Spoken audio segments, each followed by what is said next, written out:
صلوا على النبي يا جماعة. اللهم صل وسلم وبارك عليه. العيال كل شوية رايحين جايين، عايزين تاكلوا ايه؟ عايزين ناكل كريب، عايزين ناكل فارم، عايزين كفتة.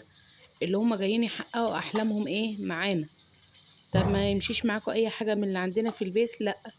طب ماشي، مين اللي هيلاحق بقى على كريبات وكفتة وحاجات؟ واقل حاجة 15 جنيه و12 جنيه، ده اللي هو ايه الحاجات اللي على قدها. قمت قايمة عاملة انا كريب في قلب البيت، وقمت جايبة بطاطستين وقمت قلياهم. هي مش دي فرم برضو ولا مش فرم؟ هي دي البطاطس اللي عنده على الاقل بتاعتنا احنا صبحة، التانية متخزنة. وقمت قليت بطاطستين اتنين، وكان عندنا صدرين فراخ كده موجودين، فرمتهم وعملت بيهم كفتة. وقمت عاملة بيهم سندوتشات، وعملت تومية في اللي بيحب التومية وفي اللي بيحب الكاتشب. انا عايزة كاتشب، تروحي جيبي كاتشب. راح جابت لي اكياس كده لا تذكر اللي هي في ايدي دي، الكيس بجنيه. قلت لها هاتي يا حبيبتي اعمل لك اللي نفسك فيه اهو. عملت لها، بقيت كل شويه اقول لهم فرم ده ولا مش فرم، كفته دي ولا مش كفته. والله بقيت انب في العيال كل شويه. المهم في الاخر يعني عملت لهم اللي هم طلبوه وزياده، احسن وانضف واوفر بقى. ماشي. يا اي نعم البطاطس غليت، بس مش للدرجه يعني ان اروح اجيب سندوتش فارم ب 12 جنيه، حرام.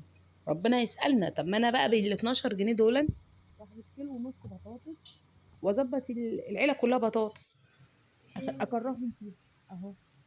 بقيت جيت خليت بنتي جابت السندوتش وعماله ابص له شمال ويمين، انا مش مقتنعه. تمام، قلت لهم لا والله عليا وعلى اعدائي، انتوا عملتوا ايه بالمنظر اللي انتوا شايفينه ده؟ على قد ما عرفت. تمام ماشي، على قد ما عرفت، مش عايزين تريقه يعني. قمت جايه مسخنه الطاسه تيفال كده ونفخها بنفس الزيت. قلت ايه، اما اديله لسعه على وشه كده عشان يبقى العيال يقتنعوا ان هو زي اللي بره.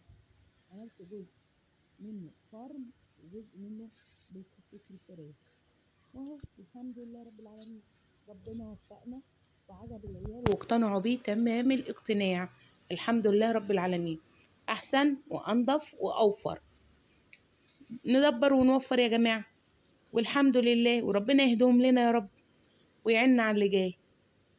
لو عجبتكم الوصفه صلوا على النبي في الكومنتات، واللي عنده اي تعليق انا موافقه يعلق وارد عليه.